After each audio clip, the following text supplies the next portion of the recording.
Seamos una vez más bienvenidos a la lección número 33, el candidato correcto para el bautismo en una iglesia del Señor Jesucristo. Algunos hermanos con toda razón se preguntarán por qué razón hay que repetir algunas enseñanzas con relación al candidato correcto para el bautismo de una iglesia del Señor Jesús. Es necesario profundizar esta doctrina porque en nuestros tiempos actuales, con mayor razón, una de las doctrinas cardinales de la Iglesia del Señor Jesucristo es el bautismo y está siendo atacada con bastante intensidad. Es por ello que en esta lección número 33 vamos a profundizar en algunos aspectos relacionados con lo que enseña la palabra de Dios en cuanto al candidato correcto para un verdadero bautismo en una iglesia de Cristo. Acompáñanos en unos momentos de oración a nuestro Padre Celestial. Amado Padre Celestial, Señor Dios eterno y todopoderoso, en tu presencia estamos en este momento rogando tu bendición, rogando que tú limpies nuestras vidas y nuestros corazones, rogando también para que estas lecciones sean de gran bendición, de edificación al cuerpo tuyo que es la iglesia.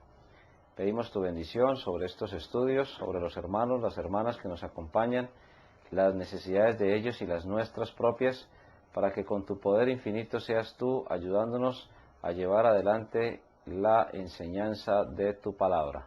Bendice los que se están añadiendo en cualquier lugar de este continente, Señor, y sobre todo permite que otras personas también puedan llegar al conocimiento del Señor Jesucristo a través de la proclamación de tu Evangelio. En Cristo Jesús. Amén. La lección número 3, es decir, la 33, estamos recordando que vamos a profundizar sobre el candidato para el bautismo. ¿Por qué está programada esta lección aquí? Como decíamos anteriormente, uno de los grandes y gravísimos riesgos que tiene una iglesia del Señor Jesucristo es bautizar personas que no cumplan los requisitos o el primer requisito básico, como es el de un candidato correcto. Existen 4 requisitos básicos en cuanto al bautismo de el Señor Jesucristo enseñado a través de su palabra. Esos 4 requisitos son: primero, un candidato correcto, es decir, un verdadero creyente en el Señor Jesucristo. Segundo, un método correcto, que es el de inmersión en el nombre del Padre, del Hijo y del Espíritu Santo. En tercer lugar, un propósito correcto, que no es otro que el primer acto público de obediencia, es decir, el de dar testimonio público de la fe en el Señor Jesucristo para salvación. Se predica el Evangelio públicamente, simbolizando la muerte, la sepultura y la resurrección de Cristo en ese tercer requisito. Y el último es la autoridad correcta, es decir, una iglesia, la iglesia del Señor, su asamblea que viene desde Cristo hasta nuestros días. Por eso, apreciados hermanos, hermanas, hoy hay una enorme cantidad de enseñanza con relación al bautismo, pero mucha de esa enseñanza, está alejada a veces en cuanto al método, a veces en cuanto a los candidatos, a veces en cuanto al propósito y muy frecuentemente también alejada con base en la autoridad. El texto original por medio del cual el Señor Jesús enseñó a su iglesia que había que bautizar discípulos, lo encontramos en el Evangelio según San Mateo, en el capítulo número 28, de los versos 18 al 20. No sobra recordar que allí Jesús dijo claramente: toda potestad, en otras palabras, toda autoridad me es dada en el cielo y en la tierra. Por tanto, id y haced discípulos. La expresión id en el griego vale la pena recordar que significa mientras vamos por la vida.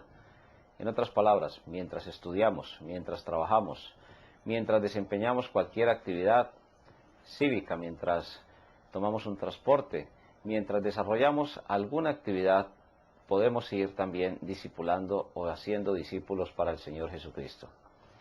El requisito esencial en el cual nos vamos a detener en esta lección tiene que ver con el candidato correcto para el bautismo de una iglesia del Señor Jesús. En el Evangelio según San Mateo, en el capítulo, vamos a buscar por favor en nuestras Biblias, vamos a ir al Evangelio según San Mateo en el capítulo número 1.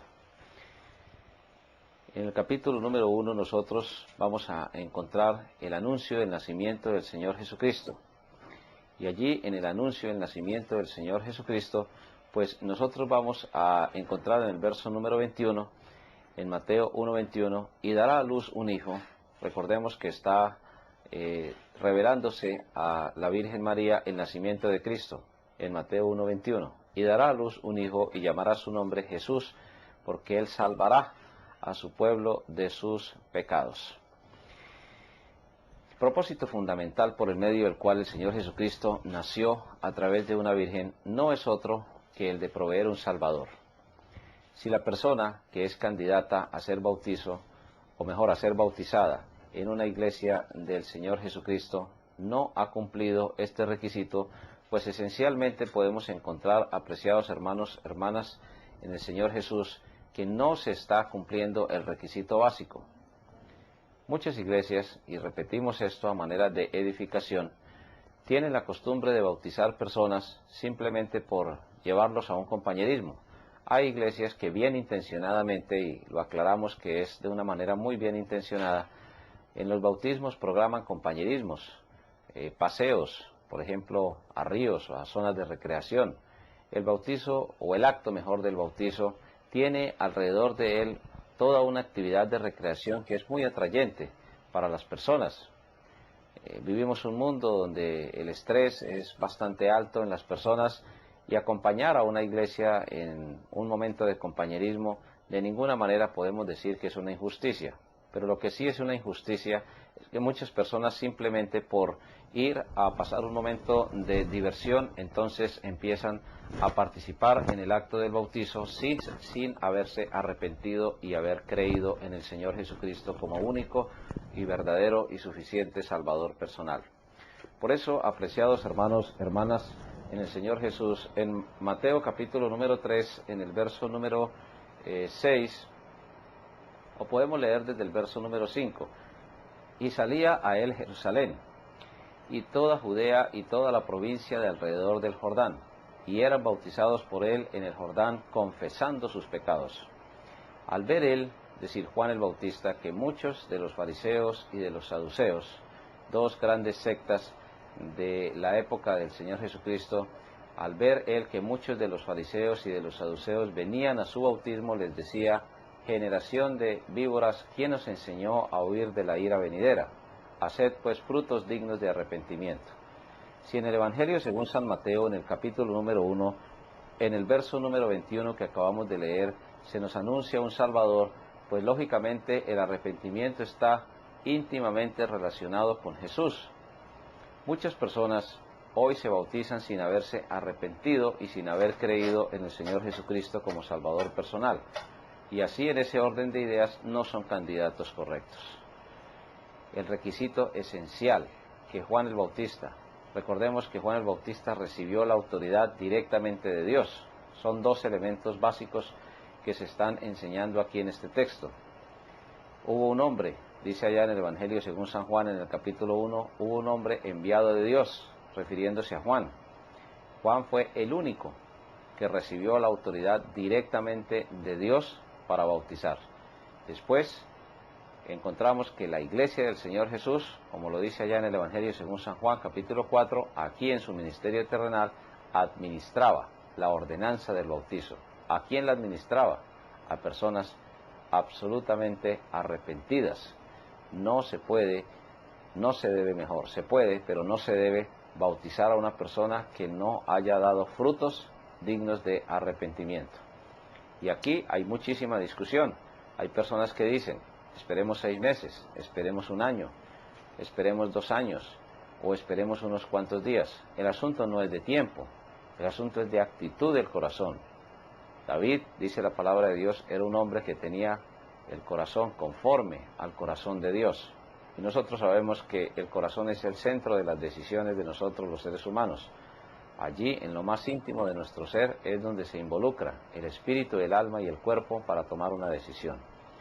Pero, apreciados hermanos y hermanas, cuando una persona, cuando uno como ser humano ha reconocido su pecado, se ha puesto de acuerdo con Dios y le ha dicho: Señor, realmente yo soy pecador, realmente yo estoy contaminado por el pecado, me arrepiento, es decir, te pido perdón por todos mis pecados, porque la palabra arrepentimiento viene de una raíz griega, metanoia, que significa cambiar de actitud frente al pecado. Ya lo hemos explicado en anteriores oportunidades y sencillamente no vamos a repetir lo mismo, pero sí vamos a hacer una remembranza, en cierto modo, histórica.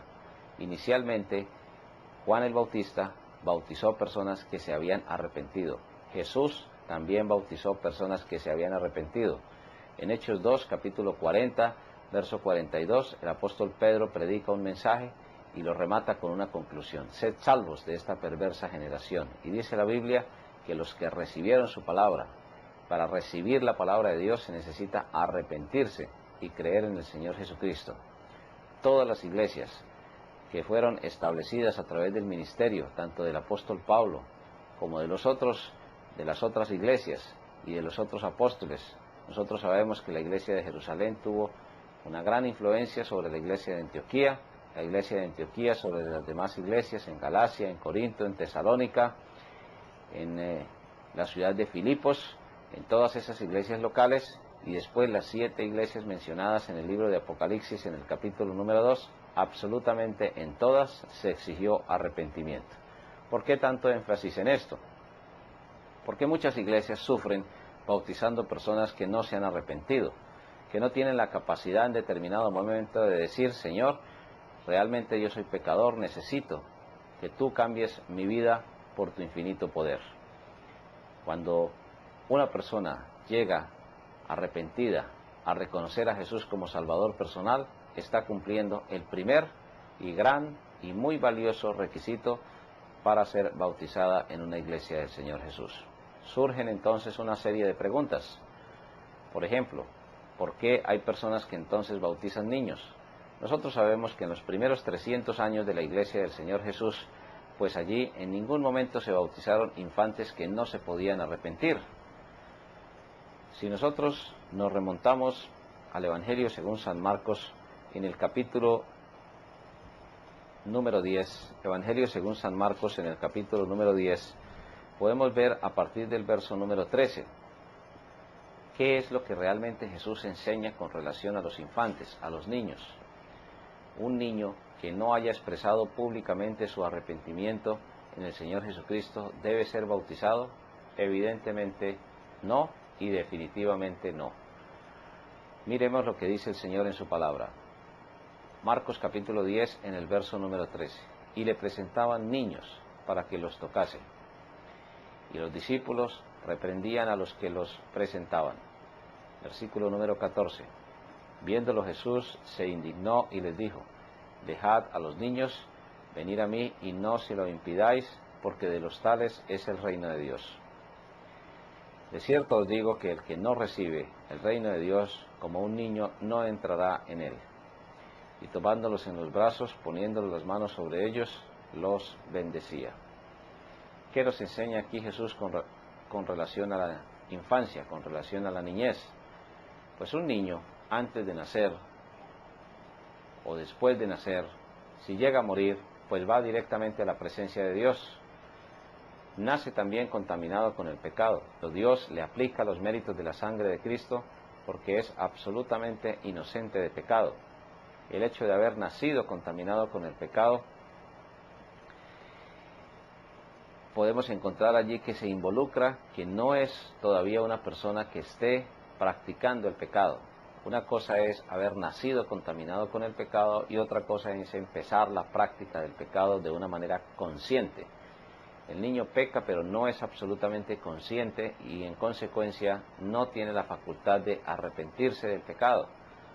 Aunque es absolutamente claro que al niño hay que enseñarle a reconocer los errores, instruye al niño en el camino de Dios y aun cuando fuere viejo nunca se apartará de él. Son entre otras las enseñanzas del Señor en cuanto a los niños.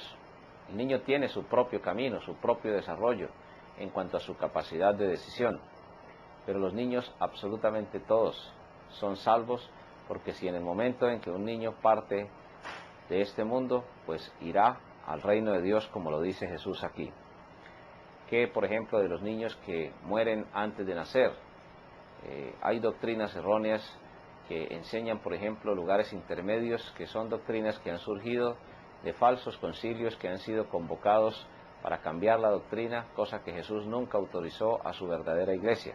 La iglesia debe explicar la doctrina. Los concilios que Dios ha permitido desde la iglesia de Jerusalén han sido realizados por iglesias del Señor Jesucristo, es decir, la autoridad de convocar concilios es de la iglesia del Señor, no de ningún líder, no de ningún pastor ni de ningún jerarca, y mucho menos para cambiar doctrina. Los concilios siempre se han usado es para explicar la doctrina.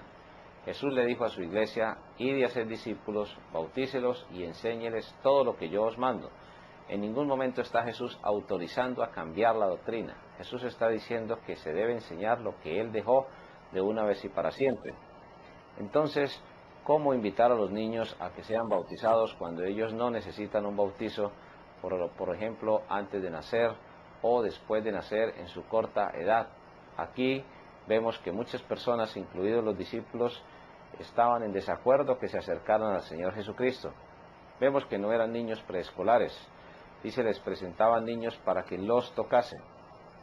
Los niños tienen necesidades emocionales, y los adultos en determinado momento, y particularmente los padres, estamos llamados a atender esas necesidades emocionales. Jesús estaba en ese momento ocupado de los niños. Le llevaban los niños para que Él colocara sus manos sobre ellos. Es decir, para que el tacto en determinado momento desinteresado e inocente ayudara a equilibrar emocionalmente a los pequeños. Para un niño es muy importante una caricia que transmita seguridad, que transmita afecto, que transmita compañerismo. El niño de por sí es supremamente temeroso, es indefenso, tiene grandes necesidades emocionales diferentes a nosotros los adultos. Todos nosotros de una o de otra forma hemos pasado por esa etapa de la infancia donde una caricia muy bien intencionada y es muy válida la claridad, pues trae de determinada manera una gran seguridad al infante. Es lo que hacía Jesús, atender las necesidades, pero no solo las necesidades físicas, sino también las necesidades emocionales y de hecho también las espirituales, porque cuando Jesús reprende a los discípulos podemos ver que muchas personas, a veces los creyentes, impiden. Y aquí podríamos ampliar la información. A veces los niños son invitados a la iglesia a aprender de la escuela dominical la voluntad de Dios a través de una maestra o maestro de escuela dominical. Pero son los padres quienes no valoramos a veces en algunas oportunidades de la mejor manera el trabajo que Dios hace a través de un maestro o de una maestra de escuela dominical en una iglesia del Señor. Jesús está interesado en las nuevas generaciones. Si el Señor no ha regresado, los nuevos creyentes con mayor capacidad de madurez serán aquellos que puedan haber sido enseñados en una iglesia local del Señor Jesucristo y que puedan haber sido dirigidos a creer en el Señor Jesús, a arrepentirse en el momento oportuno y ahí sí entonces a proceder al acto propio del bautismo. Pero nunca Jesús autorizó bautizar infantes.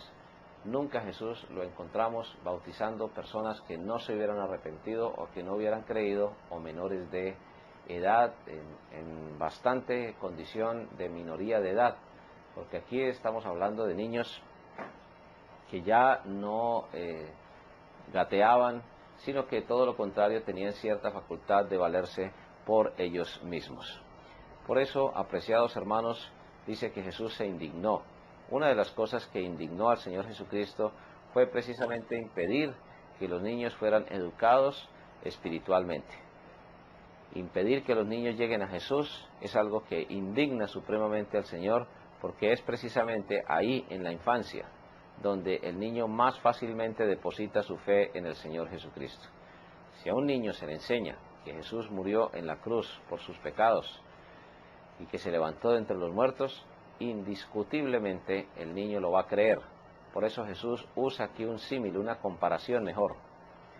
Está diciendo Jesús: dejad a los niños venir a mí y no se lo impidáis, porque de los tales es el reino de Dios. Entonces Jesús sigue afirmando en el verso 15: de cierto os digo que el que no recibe el reino de Dios como un niño.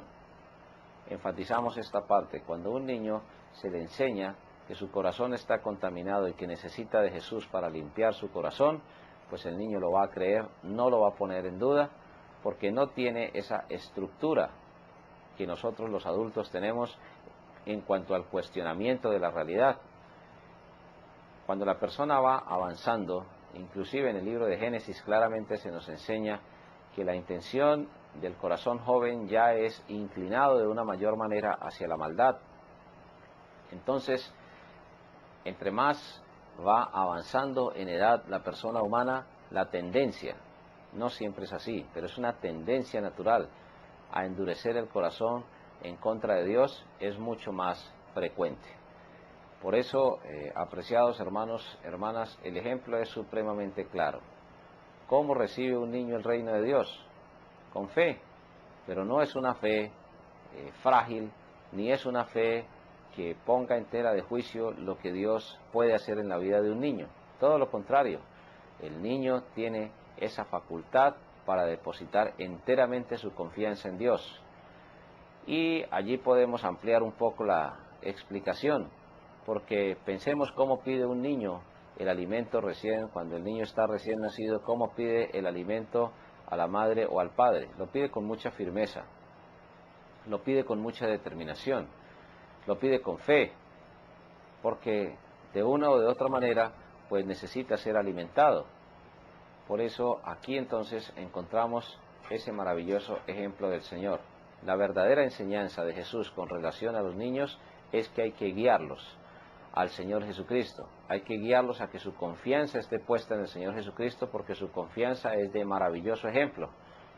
En otras palabras, ¿qué aprendemos nosotros de los niños en el sentido espiritual? Aprendemos de su confianza en el Señor, que es una fe absoluta, total, entregada. Es una fe pura, no es una fe que depende de señales, ni de milagros, ni de sanidades, ni de prosperidad, ni de circunstancias, ni depende de ningún aspecto humano. Es una fe que está puesta completamente en manos de Dios. Por eso, no encontramos en ningún pasaje de la palabra de Dios que se autorice bautizar niños sin haberse arrepentido, sin haber creído. La pregunta pertinente entonces es, ¿a los cuántos años se debe bautizar un niño? Bueno, la realidad es que es muy diferente, como ya lo hemos mencionado en otras oportunidades. El grado de madurez hoy de los niños de 7 o 10 años no es el mismo grado de madurez hace 20 años de los niños de 7 o 10 años.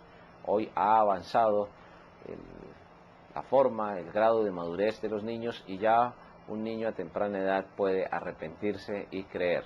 Pero eso sí, es muy importante, sobre todo desde el punto de vista y desde la orientación de nosotros como padres, de guiar a los niños a que ellos se arrepientan, crean en Jesús y que en un tiempo prudencial puedan, bajo la autoridad de una iglesia del Señor, proceder al acto del bautismo, pero eso sí, siempre enfatizando en el requisito esencial del arrepentimiento. Otra vez hay que citar a Juan el Bautista para recordar esa maravillosa exhortación. ¿Quién nos enseñó a huir de la ira venidera? Haced pues frutos, porque es que los seres humanos nos conocemos es por los frutos. Tenemos a veces muchos dones, muchas capacidades, talentos, y cuando los usamos para la gloria de Dios, pues amén, que así sea, que se usen, pero realmente no son los dones, ni son los talentos por los cuales se nos conoce a nosotros los seres humanos, es por los frutos, y Jesús hace una comparación supremamente clara con el árbol que es conocido por el buen fruto que produce o por el mal fruto que produce. Por eso el cambio de vida es esencial en el momento de reconocer un candidato correcto para el bautizo. Finalmente, en esta parte podemos encontrar en el verso número 16 de Marcos capítulo 10 que Jesús, tomándolos en los brazos, poniendo las manos sobre ellos, los bendecía. Algunos extraen la famosa señal de la Santa Cruz de este texto, diciendo que Jesús sobre ellos colocaba una señal de la Santa Cruz, pero no vemos esto aquí.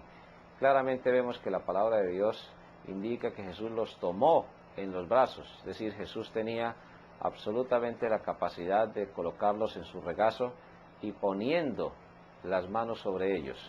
No está diciendo que hiciera algún signo o alguna señal especial, simplemente colocaba las manos sobre ellos y los bendecía, y la expresión bendecir es referida siempre a la expresión oral.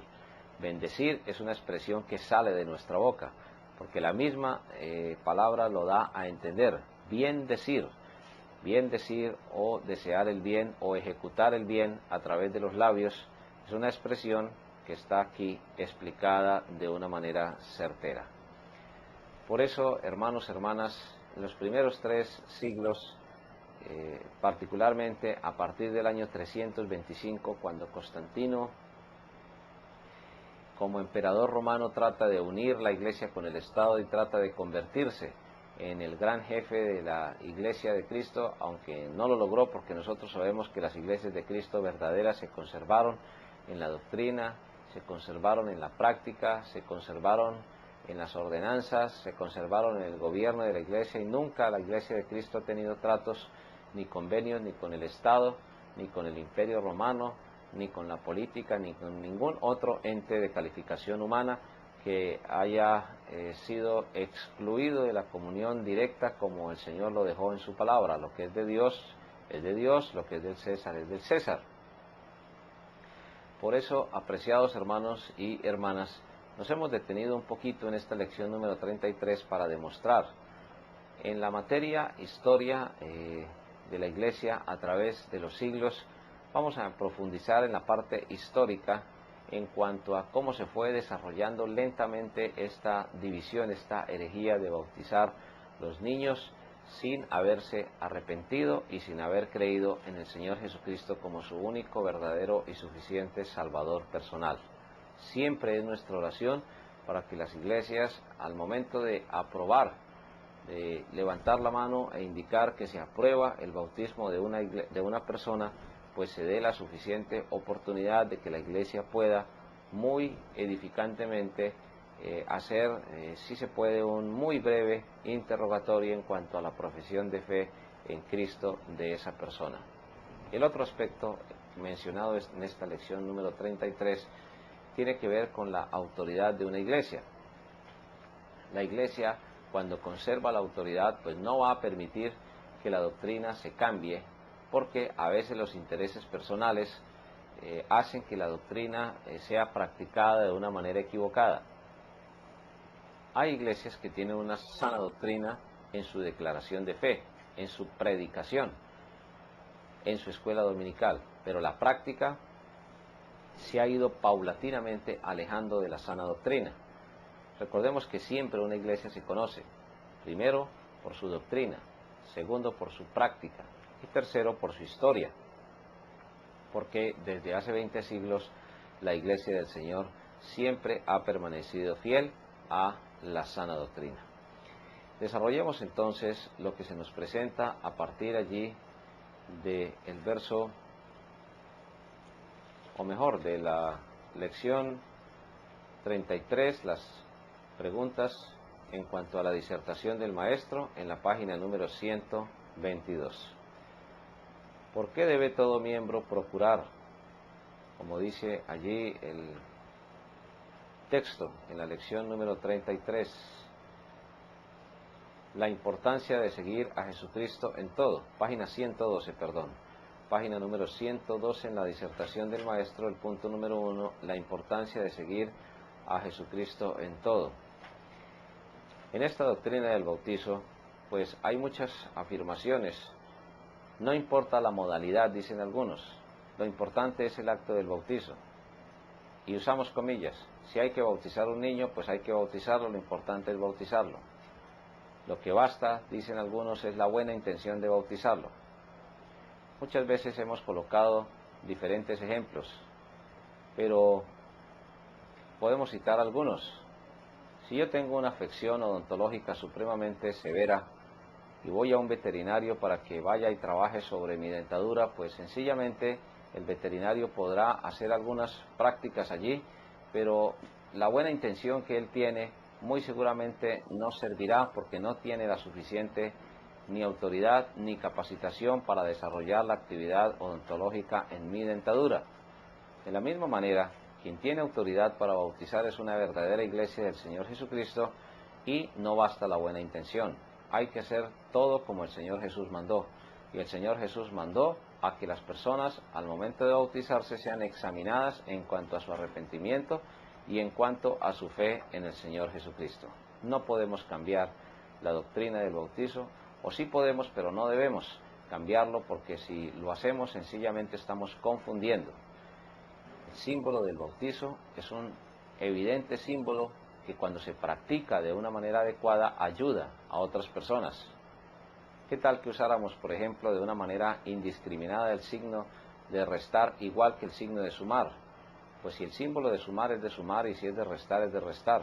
Podemos tener una muy buena intención de ejecutar el signo de la resta en una operación de suma, pero nos va a quedar mal hecha. De esa manera, el símbolo del bautizo debe siempre ajustarse a lo que el Señor lo ha dicho en su palabra. Ahí en la siguiente afirmación hay una pregunta: ¿por qué debemos llamar a Jesucristo Señor? ¿Qué significa eso? La palabra Señor significa dueño. Él es dueño no solo de nuestras vidas, sino también Él es dueño de la iglesia. Y al ser Él dueño de la iglesia, nos dice que hay un Señor, una fe y un bautismo. Esto lo encontramos allá en el libro de Efesios.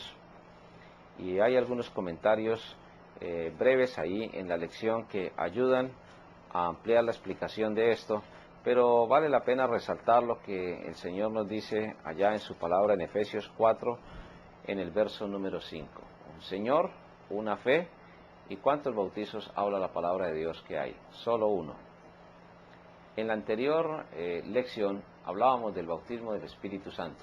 Cuando una persona se bautiza en agua, se sumerge en el nombre del Padre, del Hijo y del Espíritu Santo, siendo un candidato correcto, y por la autoridad de una iglesia del Señor Jesucristo, entra directamente a participar en el bautismo del Espíritu Santo a la iglesia.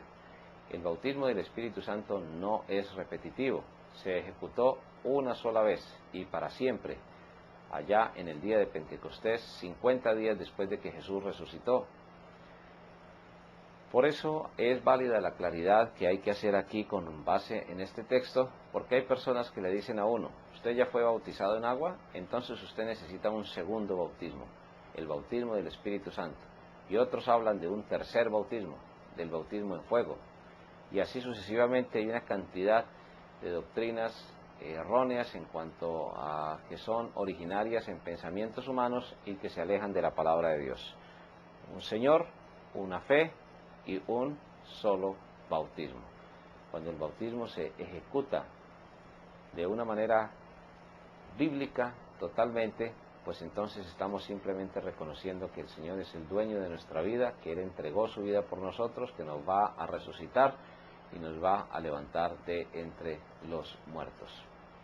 De ahí que en el punto número 3 se enfatice que la Biblia es nuestra única guía. Otra vez hay que enfatizar que hay doctrinas que le han añadido a la palabra de Dios y han tratado de justificar el bautismo de los niños. ¿Y cómo han tratado de hacerlo? Han tratado de hacerlo basándose en un pasaje que es muy conocido. En el Evangelio según San Juan, y aquí vale la pena resaltar que el evangelista Juan usa una figura de lenguaje en el último verso que él escribe en este maravilloso evangelio.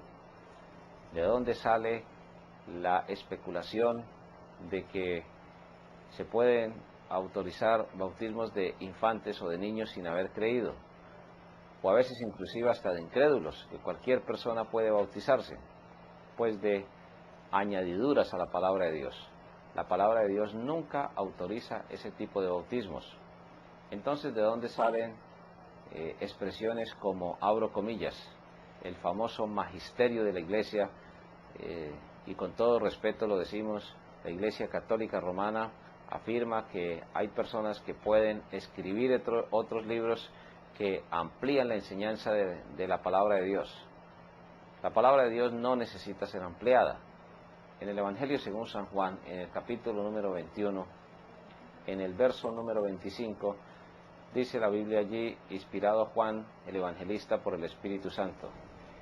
Y hay también otras, muchas cosas que hizo Jesús, las cuales, y hace una suposición a partir de este momento, si se escribieran una por una, pienso que ni aún en el mundo cabrían los libros que se habrían de escribir. Y termina con un amén resonante. La verdad es que si son los 3 años del ministerio personal al que se refiere el Señor Jesucristo, pues serían algo así como cerca de 365 días por 3 años y un poco más. Por cada año sería, o se puede decir que por cada día se podría escribir un libro y tendríamos 365 por el primer año y así sucesivamente. No tendríamos muchos libros. Y lo que está diciendo aquí el evangelista Juan es que a través de una figura del lenguaje, una exageración, una hipérbole, hay una exageración aquí, pero muchas personas toman esa figura del lenguaje y dicen que tienen autoridad de escribir libros, añadiendo, explicando, dicen ellos, e inclusive cambiando o ampliando la doctrina, afirman ellos. La doctrina del Señor es una sola y no necesita ampliarse. La misma Biblia la explica, la misma palabra de Dios se interpreta porque no hay interpretación privada. Es decir, no podemos tomar un texto aislado e interpretarlo privadamente sin tener en cuenta lo que otros textos nos enseñan.